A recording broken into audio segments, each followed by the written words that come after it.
अस्सलाम वालेकुम रहमतुल्लाह। आज की वीडियो में हम इसको डिज़ाइन करेंगे। मैं आपको इसका पुराना डिज़ाइन बता देता हूँ कि देखें ये पुराना एक डिज़ाइन था, ये मुझे क्लाइंट ने दिया और उन्होंने कहा ये लोकल लग रहा है, ऐसे लग रहा है कि ये लोकल पाकिस्तानी ब्रांड है। तो आप इसको इंटरनेशनल डिज़ाइन बना के और बता दें ताकि देख के लगे कि ये इंग्लिश डिज़ाइन हो या इंग्लिश प्रोडक्ट लगे, तो या किसी बड़ी ब्रांड का, बड़ी कंपनी का जो है वो प्रोडक्ट लगे। तो मैंने कहा ठीक है भाई, मैं इसको डिज़ाइन कर देता हूँ। तो इन सबको मैं कर देता हूँ साइड पे। अब हम आएंगे इसी पर, डिज़ाइन पर फोकस करेंगे, ठीक है, ताकि हमारा सारा ध्यान डिज़ाइन पे ही रहे। अब सबसे पहले मैं आपको बताऊँ डिज़ाइन में हमें क्या क्या चीज़ें चाहिए होती है। देखिए डिज़ाइन में हमें ये देखें, यहाँ पर आप आएंगे और मैं इसको यहीं रख देता हूँ। देखें यहाँ पर हमें ये 3 लफ्ज़ हैं जो इनके प्रोडक्ट का नाम है। हलाल लिखना है, तलबीना पाउडर लिखना है, तो ये इनकी मेन हेडिंग है, ठीक है भाई। अब हम इनकी मेन हेडिंग पे काम करेंगे और उसके बाद हम बाकी डिज़ाइन करेंगे। तो मेन हेडिंग पे काम करने के बाद सबसे पहले मैं जो है ग्राउंड को कलर दूंगा। अब देखें जो कलर भी मुझे यूज़ करने हैं वो सारे के सारे कलर मैं यहाँ बना चुका हूँ और इन कलर का कोड भी यहाँ पर मेंशन किया हुआ है। मैं सबसे पहले इसको सेलेक्ट करता हूँ जो ऑफसेट पाथ है और उसको कलर दे देता हूँ ये वाला। अच्छा, अब ये कलर देने के बाद अब मैं क्या करूँगा, यहाँ पर आऊँगा और ये जो हमने इनसाइड रखा हुआ था, इनसाइड पे मैं ये वाला बॉर्डर दे देता हूँ, ठीक है। ये बॉर्डर जो है हमें देना है और इसको, ये जो हमारी डाई है रेड लाइन, इसको मैं कर देता हूँ बारीक और इसको कर देता हूँ नन, क्योंकि हमने डाई की लाइन हमारी बीच में ऑफसेट पाथ वो है और इनसाइड हमने ये ले लिया। हम अपना सारी चीज़ें इसी के अंदर डिज़ाइन करेंगे और इसको देखें, इसको मुझे ये आउटलाइन भी डिज़ाइन में देनी है, तो बल्कि 1 पॉइंट ही रख देता हूँ। अच्छा भाई, सबसे पहले मुझे यहाँ पर अपनी हेडिंग की सेटिंग करनी है। तो इनका हेडिंग जो है वो तलबीना है। अब देखें, अब मुझे इस तलबीना की सेटिंग करनी है। मैं इसको बड़ा करूँगा। बड़ा करने के बाद मुझे जो फ़ॉन्ट यूज़ करना है उस फ़ॉन्ट का मैंने यहाँ पर नाम लिखा हुआ है। अब ये फ़ॉन्ट लेने के बाद मैं क्या करूँगा, इसको थोड़ा सा और बड़ा कर दूँगा। हमेशा मैं ये करता हूँ कि कोई भी टेक्स्ट वगैरह हो तो इस क्रिएट आउटलाइन करने के से पहले मैं इसकी एक बैकअप फाइल रखता हूँ ताकि हमें परेशानी ना हो। अब हमें देखिए ऊपर जो है यहाँ पर हलाल लिखना है। अब हलाल भी मैं इसी फ़ॉन्ट का लिखता हूँ। अब ये लफ्ज़ हलाल की मैं जो है इसकी करेक्टर में जाऊँगा और करेक्टर में जाके यहाँ पर जो बीच की स्पेस है इसको बढ़ाऊँगा, तो ये हमारा सही सेंटर आ जाएगा। ये क्रिएट आउटलाइन कर दिया और इसको भी कर देता हूँ क्रिएट आउटलाइन, ठीक है। अब क्रिएट आउटलाइन करने के बाद अब हमें मज़ीद क्या करना है वो भी दिखा देता हूँ। नीचे हमें लिखना है पाउडर। अब जो ये पाउडर लिखना है इसका फ़ॉन्ट, की ये फ़ॉन्ट है नेक्सा के नाम से है, कोई मेरे पास फ़ॉन्ट, हाँ ये नेक्सा के नाम से है। मैं यही नेक्सा वाला फ़ॉन्ट यूज़ करूँगा और इसको कर दूँगा, इसकी लेंथ बढ़ा दूँगा। लेंथ बढ़ाने के बाद मैं इसके साइज़ को कर दूँगा। अच्छा, अब देखें, अब सेंटर में करने के बाद एक कॉपी ले लेता हूँ इस फ़ॉन्ट की, ताकि हमें कुछ लिखना हो हमारे पास बैकअप में यहाँ पर फ़ॉन्ट का पता हो। और इसको कर दूँगा क्रिएट आउटलाइन। क्रिएट आउटलाइन करने के बाद इसको मैं कर दूँगा सेंटर। अच्छा, अब सेंटर करने के बाद अब हमें मज़ीद क्या करना है, यहाँ पर एक और रेक्टेंगल टूल यहाँ से यहाँ तक ड्रैग करनी है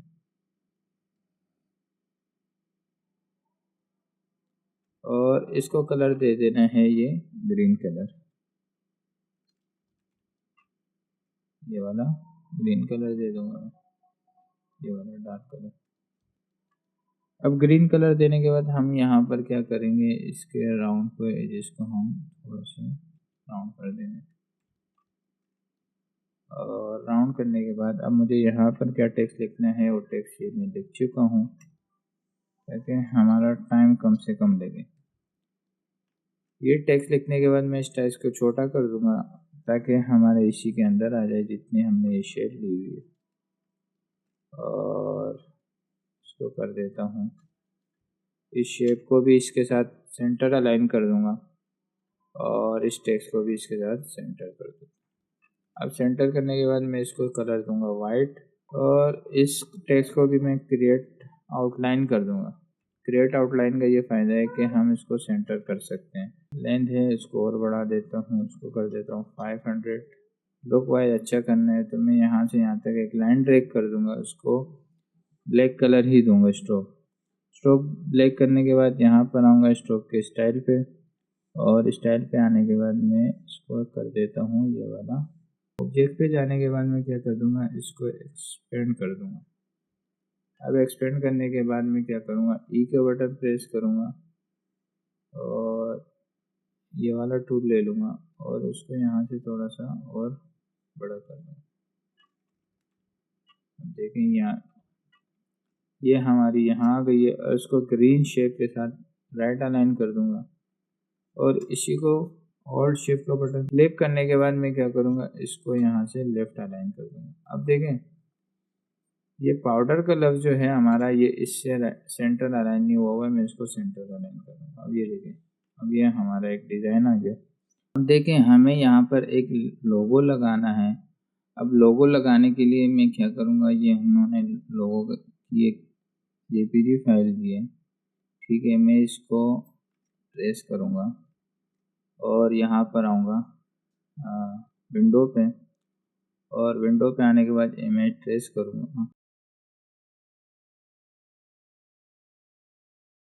ये ट्रेस करने के बाद मैं इसको एक्सपेंड करूँगा। मैं यहाँ पर आऊँगा और एक शेप लूँगा, और शेप लेने के बाद मैं इसके नीचे वाले जो दोनों एजेज है इसको क्या कर दूँगा, राउंड कर दूँगा।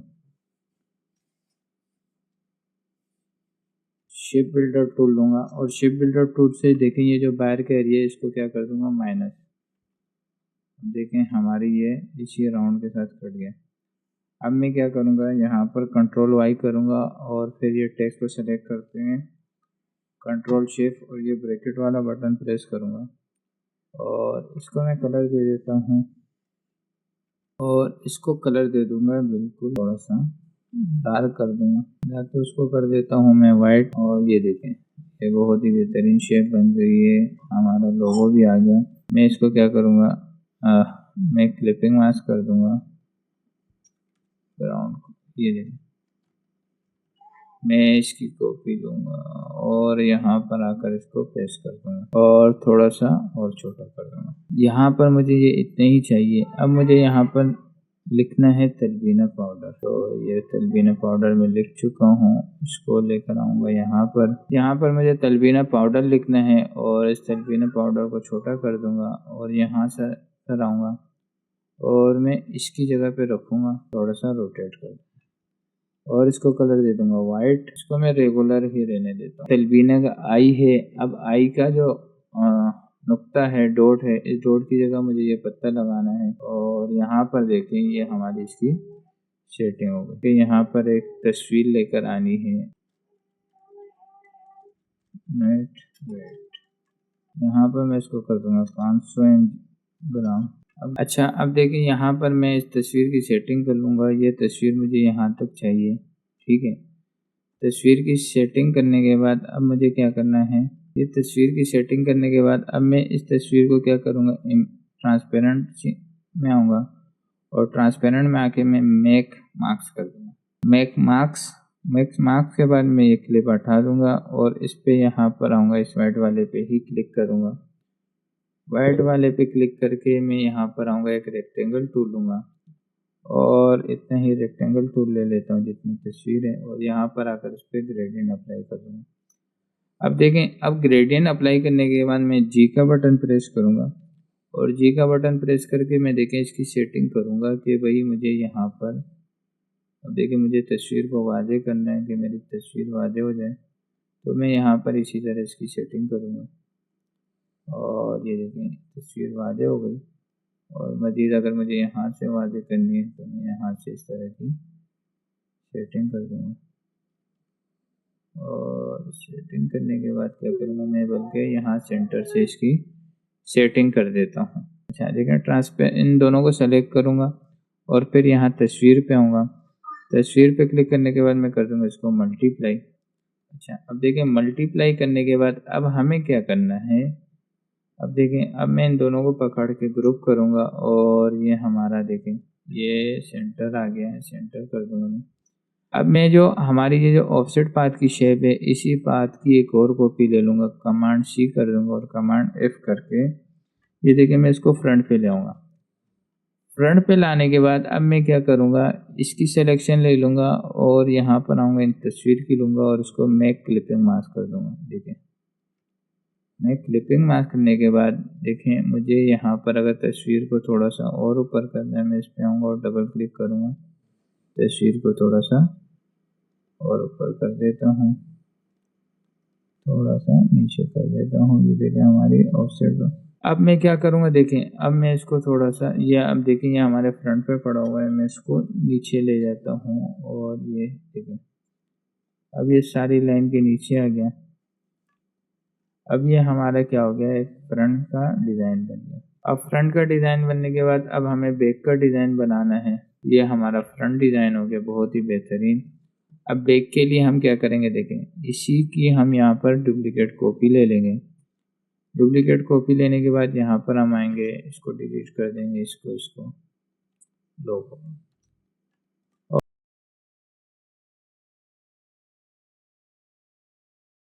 और यहाँ पर आएंगे हम इसको भी डिलीट कर देंगे और यहाँ पर आएंगे देखें इस तस्वीर पे, और तस्वीर की हम ओपेसिटी बिल्कुल कम कर देंगे क्योंकि हमें इसके ऊपर टेक्स्ट लगाना है। या तो पहले टेक्स्ट लेकर आता हूँ मैं। अच्छा, टेक्स्ट की मैं पहले ही सेटिंग कर चुका हूँ, ये टेक्स्ट है ताकि हमारा टाइम कम लगे। और ये देखें ये मैं अपने टेक्स्ट की सेटिंग कर चुका हूँ।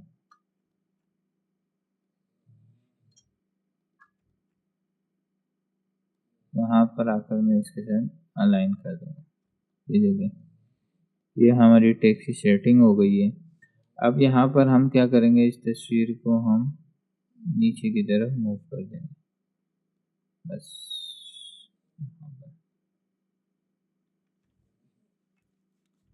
अब ये देखिए ये हमारा फ्रंट बन गया, ये बैक बन गई। देखिए अब यहाँ पर हम ये भी कर सकते हैं, ये अपना टेक्स्ट है, इस टेक्स्ट की हम सेटिंग यहाँ से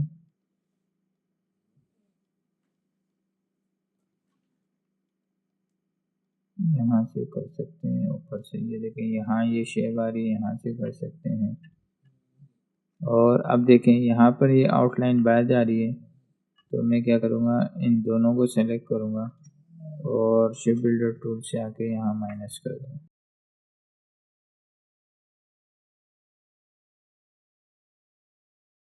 मैंने सेटिंग की थी और यहाँ पर आकर अभी ये देखिए ये हमारा बैग बन गया। अब हमें इसका क्या करना है, राउंड कैप बनाना है। अब देखें ये मुझे राउंड कैप बना डिज़ाइन करना है। अब राउंड कैप के लिए मैं क्या करूँगा, मैं सबसे पहले जो हमारा ऑफसेट पाथ है इसको यही कलर दे देता हूँ, ग्राउंड वाला। ठीक है भाई, और ये डाई की जो लाइन है इसको कर देता हूँ मैं नन, और इसको मैं कर देता हूँ ये वाला कलर दे दूँगा, आउटलाइन वाला, स्ट्रोक वाला।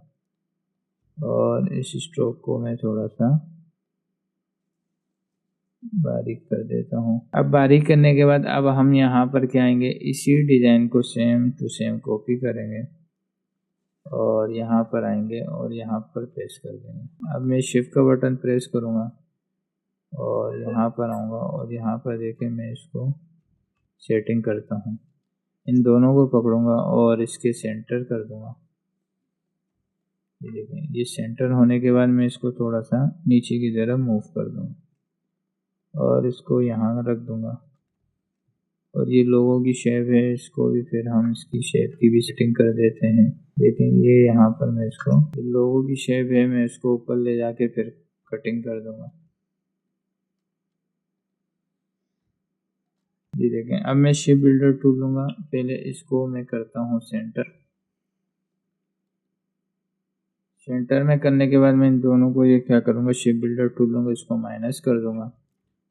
और माइनस करने के बाद अब देख मैं यहाँ पर लोगो लगाऊंगा, तो हम बोतल के हिसाब से छोटा कर देंगे। अब हमें मज़ीद क्या करना है, देखें अब यहाँ पर मुझे वज़न लिखना है ताकि कोई भी कैप पे देख के उनको वज़न का अंदाज़ा हो जाए। और यहाँ पर आकर प्रेस कर दूँगा और इसको बिल्कुल छोटा कर दूँगा।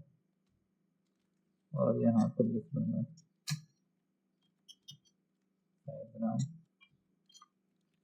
और इसको बोल्ड कर देता हूँ और इसको थोड़ा सा नीचे कर दूंगा। और ये देखें, इसको मैं कर दूंगा सेंटर। ये हमारा लेबल का डिज़ाइन भी बन गया भाई कैप का, और ये हमारा फ्रंट बन गया और ये हमारी बैक बन गई। ठीक है, मैं इसको यहाँ से आके इसको नन कर देता हूँ और इसको भी नन कर दूंगा। तो नेक्स्ट वीडियो इंशाल्लाह ज़रूर देखें। नेक्स्ट वीडियो से आपको बहुत फ़ायदा होगा कि हम डाई कैसे बनाते हैं और पेपर प्रिंट के लिए फ़ाइल कैसे रेडी करते हैं। उम्मीद है आपको वीडियो पसंद आई होगी। अगर पसंद आई है तो प्लीज़ लाइक करें, सब्सक्राइब करें और कमेंट में ज़रूर बताएं। और हमारी नेक्स्ट वीडियो ज़रूर देखें, क्योंकि उस नेक्स्ट वीडियो में मैं आपको एक